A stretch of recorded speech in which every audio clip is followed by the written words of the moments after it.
Ceux qui me connaissent savent très bien que j'adore les enzymes et l'étude des enzymes. Alors, voici un petit mot sur la nature de la science, le modèle expérimental. Dans les expériences sur les enzymes, les mesures quantitatives précises doivent être répétées pour assurer leur fiabilité. Jetez un coup d'œil avant de débuter sur les notions clés, ainsi que les applications et les compétences requises pour cette section. Alors, juste un petit mot pour la théorie de la connaissance. Le développement de certaines techniques apporte des bénéfices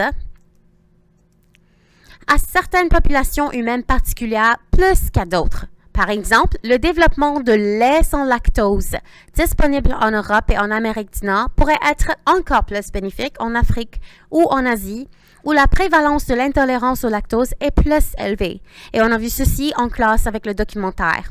Le développement de techniques exige des investissements financiers. Les connaissances devraient-elles être partagées d'abord quand des techniques développées dans une région du globe sont plus pertinentes dans une autre région? Alors, c'est une question rhétorique, mais Alors, que sont les enzymes? Les enzymes sont des catalyseurs biologiques. Ça veut dire qu'ils aident certaines réactions à avoir lieu. Ils accélèrent des réactions chimiques ou des réactions biochimiques.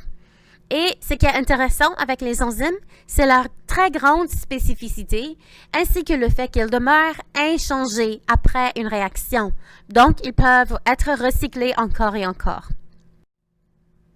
Il existe deux types d'enzymes. En fait, il y a les ribozymes qui sont faits de ARN et il y a les enzymes protéiques. Dans cette vidéo et cette leçon, on va se concentrer plus sur les enzymes protéiques.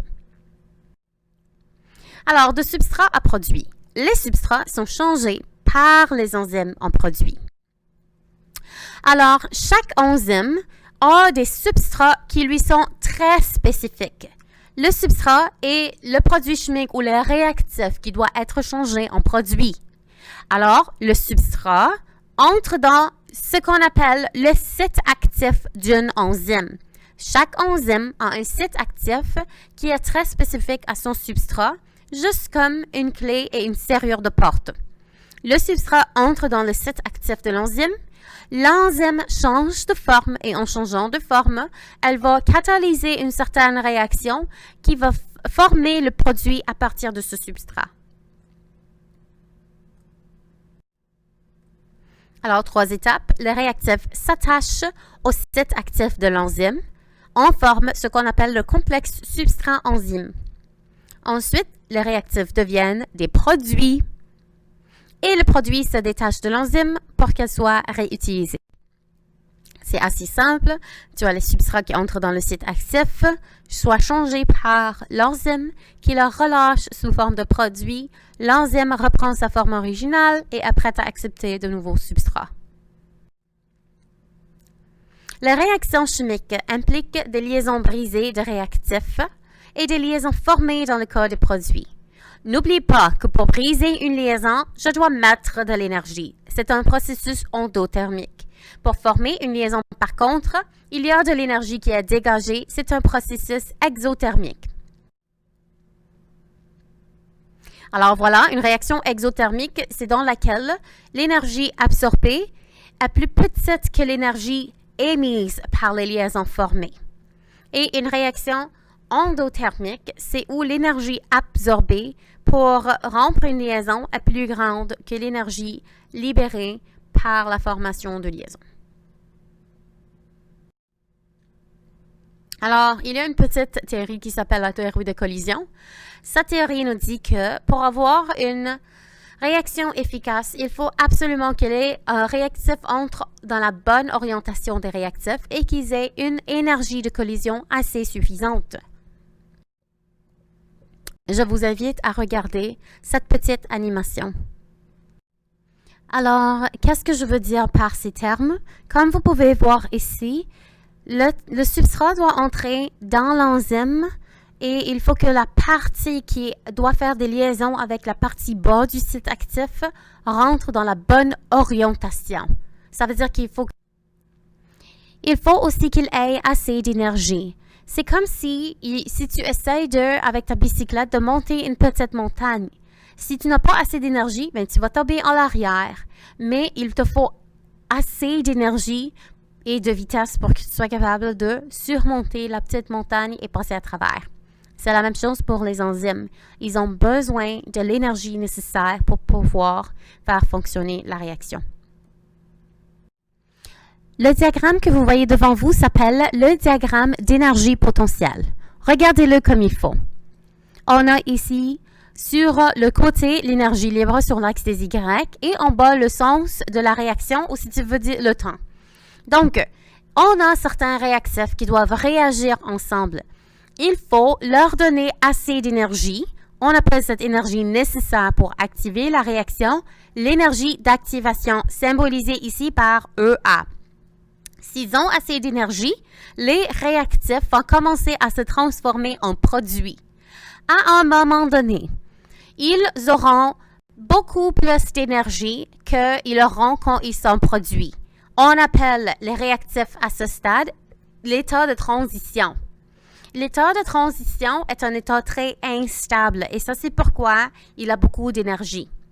En chimie, les élèves, la stabilité est reliée avec le moindre d'énergie. Une espèce qui a moins d'énergie est une espèce qui est plus stable. Donc, l'état de transition est très instable, il a beaucoup d'énergie. Éventuellement, les réactifs vont se transformer en produits et les produits dans ce cas auront moins d'énergie que les réactifs dans le cas d'une réaction exothermique. Dans une réaction exothermique, il y a une nette perte d'énergie. Comment est-ce que les enzymes accélèrent une réaction alors? Les enzymes accélèrent une réaction exothermique en diminuant l'énergie d'activation nécessaire pour passer de réactifs en produits. Alors, ils font baisser la montagne pour les réactifs. Ceci veut dire qu'ils ont besoin de moins d'énergie pour aller de réactifs en produits et ils ont donc plus de chances à se transformer en produits. C'est comme ça qu'une enzyme fait sa job. Elle diminue l'énergie d'activation nécessaire. Comme j'ai expliqué, les enzymes sont super spécifiques. Les enzymes vont seulement s'attacher à un certain type de substrat et elles sont faites pour réagir seulement avec ces substrats-là. Grâce aux interactions spécifiques avec les substrats, que ce soit la forme, la géométrie, etc., elles peuvent discriminer entre les différents substrats, même les énantiomères, qui est un type d'isomère très ressemblable. Alors, voici un exemple de comment les catalyseurs biologiques fonctionnent. Voici une enzyme. Tu as les deux substrats qui vont rentrer dans les sites actifs. Ils vont être fusionnés ensemble à l'aide de l'enzyme et puis l'enzyme va relâcher les produits qui sont différents des réactifs ou des substrats. Donc, n'oubliez pas que les enzymes sont des protéines et qu'ils ont plusieurs fonctions dans le corps humain. Prenez un moment pour faire ces questions. Alors, voici les facteurs qui affectent l'activité enzymatique. En premier, le pH. En deuxième lieu, la température. Et finalement, la concentration des substrats. Parlons un peu de l'effet de la température sur l'activité enzymatique. Premièrement, si la température augmente, ceci va donner plus d'énergie à l'enzyme et au substrat, ce qui favorisera il y aura une augmentation de la chance d'avoir une collision efficace. Mais si la température augmente beaucoup, ceci peut causer ce qu'on appelle la dénaturation d'une enzyme. La dénaturation implique un dépliement de la protéine. Comme on a appris dans la section 2.4, la façon dont la protéine est pliée indique sa structure, ce qui indique sa fonction.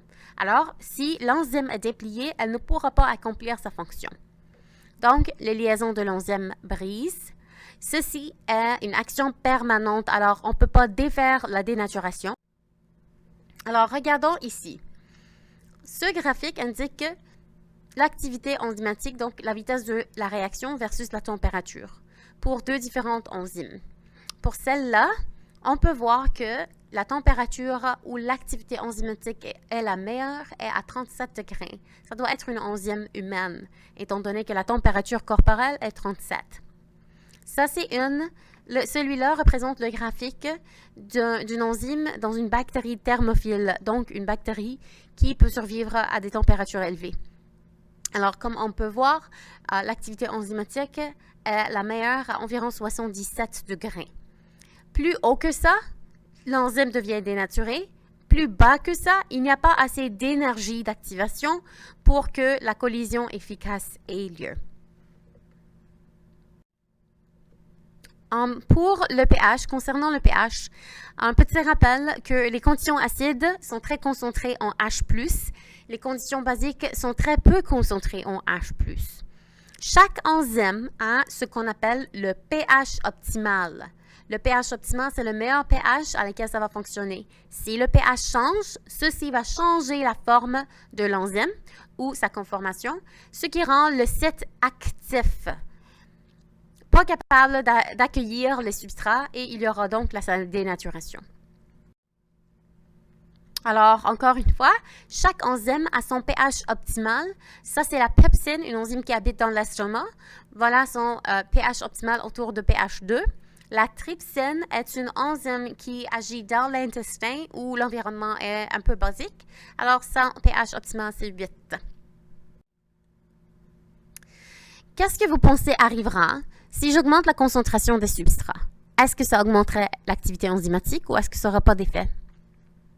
Si vous regardez ce graphique, ça indique la concentration du substrat versus l'activité enzymatique. Évidemment, au début, le plus que la concentration du substrat augmente, le plus que l'activité enzymatique augmente. Il y a plus de substrat, plus de collisions efficaces. Mais au fur et à mesure que la réaction progresse, éventuellement, on va arriver à un plateau. Pourquoi est-ce qu'on arrive à un plateau? Pouvez-vous penser 2 secondes? Tous les sites actifs des enzymes sont tous occupés. Alors, même si on ajoute plus de substrat, ça n'augmentera pas la vitesse de la réaction. Maintenant, il y a 2 types d'inhibiteurs qu'on peut ajouter pour arrêter la fonction d'une enzyme. Donc, certains médicaments, par exemple, agissent comme des inhibiteurs. Ils vont target une enzyme en particulier et ils vont l'empêcher de fonctionner. Il y a l'inhibition compétitive, où l'inhibiteur va agir comme le substrat et va essayer de s'installer au site actif de l'enzyme, empêchant ainsi que l'enzyme s'attache et fasse la réaction avec son propre substrat. Il y a aussi l'inhibition non compétitive. Ça, c'est quand l'inhibiteur s'installe à une différente place sur l'enzyme. Cette place-là n'est pas le site actif, mais aussitôt que l'inhibiteur s'installe, ça change la forme de l'enzyme, rendant le site actif incapable d'interagir avec son substrat. Les enzymes sont des molécules biologiques très importantes dans plusieurs domaines. On peut les utiliser maintenant depuis 1897, quand ils ont été extraits de levure pour convertir le sucrose en alcool. Et ça, c'est le début de la belle histoire de l'utilisation des enzymes dans l'industrie, dans plusieurs industries en fait. Jetez un coup d'œil sur ce diagramme. Les enzymes sont utilisées majoritairement en biotechnologie, mais vous pouvez voir aussi dans le domaine médical, en nutrition, etc. Sur cette note, je vous laisse pratiquer et concevoir vos laboratoires. Laissez-moi savoir si vous avez des questions.